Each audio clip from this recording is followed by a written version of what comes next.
Halo, Assalamualaikum. Salam sejahtera buat semuanya. Mudah-mudahan sehat selalu.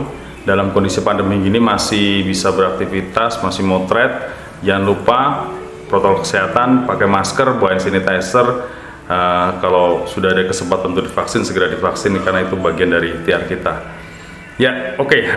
Kali ini saya mau ngomongin tentang sebuah kamera baru dari Fujifilm yang more than full frame. Apakah itu? Check this out, oke?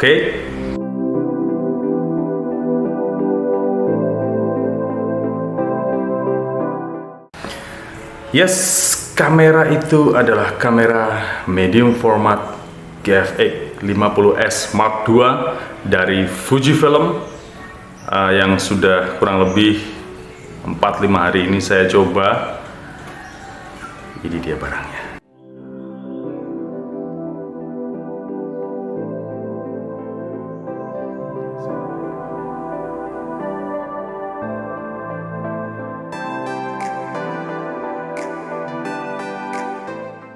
Mantap ya. Ukurannya enak banget, digenggam tangan gitu ya, digenggaman tangan saya segini. Saya pakai hand strap, saya buat nyetrit, buat jalan-jalan. Kemarin saya coba ke Semarang, saya coba ke pantai, motret banyak sekali hal, dan ini cukup menarik. Meskipun saya belum sering gitu ya, saya jarang banget pakai medium format, tapi user interface-nya sama dengan kamera-kamera Fujifilm yang lain, kayak X-T4, X Pro dan sebagainya. Jadi penyesuaiannya nggak susah, cukup gampang. Cuman saya harus sedikit adjust nih, style motret yang tadinya snapshot bisa, ini mungkin harus sedikit lebih slowing down, lebih kalem, lebih pelan, karena memang kamera ini diciptakan dengan sensor yang jauh lebih besar daripada X-T4 dan X Pro 3. Salah satunya itu saya kasih lihat ya, peran sensornya ya. Keren banget nih. Nih, kelihatan nggak? Mudah-mudahan kelihatan ya. Kan, gede banget. Sehingga kamera ini menjadi kamera yang more than full frame gitu. Jadi secara detail, secara dynamic range, kamera ini memang memiliki kelas yang berbeda dengan kualitas yang seperti halnya kamera-kamera Fujifilm yang lain, dengan dukungan lensa-lensa dari Fujinon GF-nya yang juga tidak kalah tajamnya, build quality-nya juga oke banget. Jadi kamera ini memang kalau teman-teman yang pengen punya foto dengan kualitas image yang istimewa, ini adalah salah satu pilihan yang cukup affordable. Untuk harga saya belum tahu, kita ikuti nanti perkembangan berikutnya. Tapi kita mau lihat sampelnya, foto-fotonya seperti apa yang sudah saya buat selama kurang lebih 4-5 hari terakhir ini. Disimak ya.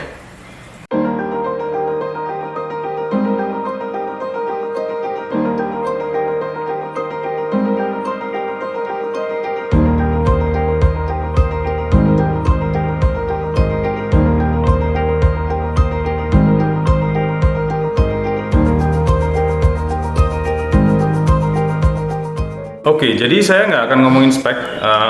Kamera ini masih pre-production.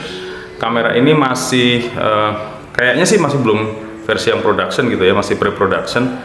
Jadi mungkin nanti di versi yang produksi mungkin akan ada sedikit perbedaan, sedikit perbaikan ke mulai dari firmware dan sebagainya. Tapi overall ini kamera ini sudah sangat siap pakai gitu ya. Saya pakai selama 4-5 hari ini nggak pernah ada masalah, fine aja, tidak ada problem. Saya sampai harus beli harddisk karena pakai medium format nih, nambah harddisk baru sih. Jadi tahu kalau harddisk yang lama udah hampir habis gitu. Oke, ini emang keren.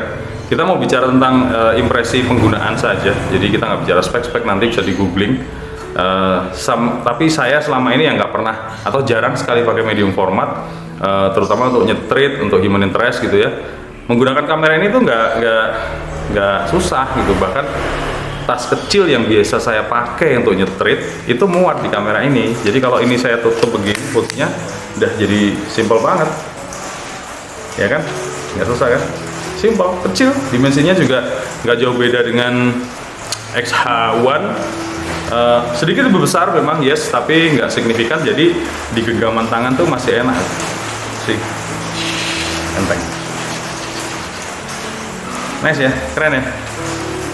Saya pengen nyoba lebih lama lagi, cuman mesti gantian sama yang lain. Jadi mungkin next time kalau sudah launching, sudah punya kesempatan untuk mencoba lebih lama, saya mau nyoba ini deh. Ya, jadi waktu pertama kali dikasih tahu suruh nyoba kamera ini, aku sangat excited karena memang aku sebelumnya udah pernah nyoba GFX 50S yang dulu pertama kali generasi pertama, dan aku sangat impress sekali dengan image quality-nya, build quality-nya. Benar-benar terasa sebuah kamera yang memiliki kelas berbeda dengan kamera-kamera yang sudah ada mungkin ya. Karena satu dari ukuran sensornya, lalu sensor segede ini dia punya IBIS, itu suatu hal yang tidak mudah untuk di manage karena sensornya begitu gede gitu ya. Tapi IBIS-nya itu sangat bermanfaat sekali gitu. Jadi IBIS-nya itu sangat berguna ketika harus motret low light di kondisi yang slow shutter. Jadi speednya tuh cuma sekitar 1/30, 1/20. Jangan dibandingkan speed 1/30 dan 1/20-nya di kamera-kamera yang lain ya. Jadi kamera dengan sensor segede ini speed segitu itu udah termasuk pelan banget, dan memang cukup tricky gitu. Jadi aku memang harus sangat berhati-hati menggunakan kamera ini. Artinya berhati-hati, ini beda karakternya dengan X-T4, dengan X Pro 3 gitu ya. Jadi kamera ini mesti lebih kalem, lebih slowing down ketika pakai gitu. Dan memang ya hasilnya nggak bohong gitu. Jadi begitu di zoom gitu detailnya dapat semua. Ini ya keren banget, tapi memang ya harus belajar lah karena ini jarang sekali pakai. Tapi aku seneng banget ini dengan kamera ini, must have sih. Ini sebuah kamera yang must have, harus punya kalau ada duitnya. Mudah-mudahan ada duitnya, ada rezekinya. Cukup affordable kabarnya sih dibandingkan dengan kelas medium format yang sama-sama yang 50 megapiksel yang seperti ini. Oke, ngomongin apa lagi, lensa ya. Mungkin lensanya yang baru ini 3570 ini. Nah, ini lensa ini juga kabarnya cukup affordable dari segi pricing dan cukup unik gitu. Nanti dia modelnya begini. Nah, ini baru bisa kita zoom. Kalau begini dia ngelock. Jadi kalau di peringatannya tuh kelihatan nggak ya? Mudah-mudahan kelihatan ya. Rotate the zoom ring to extend the lens. Jadi kita mesti extend dulu gini. Jadi terus baru kita bisa pakai. Dan kamera ini dengan lensanya yang kabarnya juga affordable sama kayak bodinya ini, bisa menghasilkan kualitas yang sama-sama bagusnya dengan lensa-lensa yang harganya jauh lebih mahal. Lensa-lensa Fujinon GF yang jauh lebih mahal gitu ya. Jadi mungkin kalau dibanding ya ini sangat worth it gitu, sangat value for money.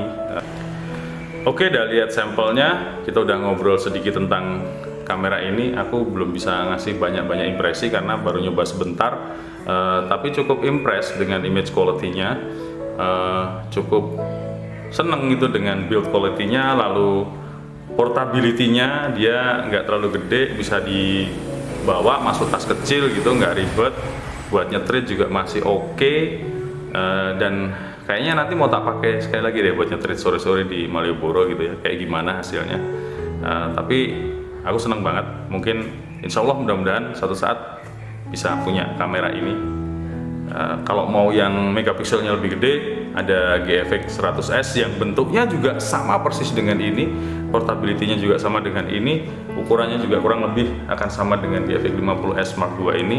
Jadi teman-teman yang merasa kurang dengan 50 megapiksel, aku kurang nih, harus 100 megapiksel, bisa mencoba yang GFX 100S. Tapi 50 megapiksel itu juga sudah sangat cukup untuk mendapatkan hasil detail dengan kamera medium format seperti ini. Jadi mungkin kita akan ngobrol lagi nanti kalau sudah final production lalu sudah launching, aku bisa nyoba lebih lama lagi, bisa jalan-jalan kemana-mana lagi. Sekarang PPKM udah perpanjang, jadi nggak bisa jalan-jalan kemana-mana lagi. Jogja juga relatif sepi. Mudah-mudahan kondisi segera membaik. Insya Allah kita bisa jalan-jalan lagi, kita bisa traveling lagi, motret-motret lagi dengan lebih leluasa. Kira-kira begitu. Terima kasih. Sampai jumpa di lain waktu.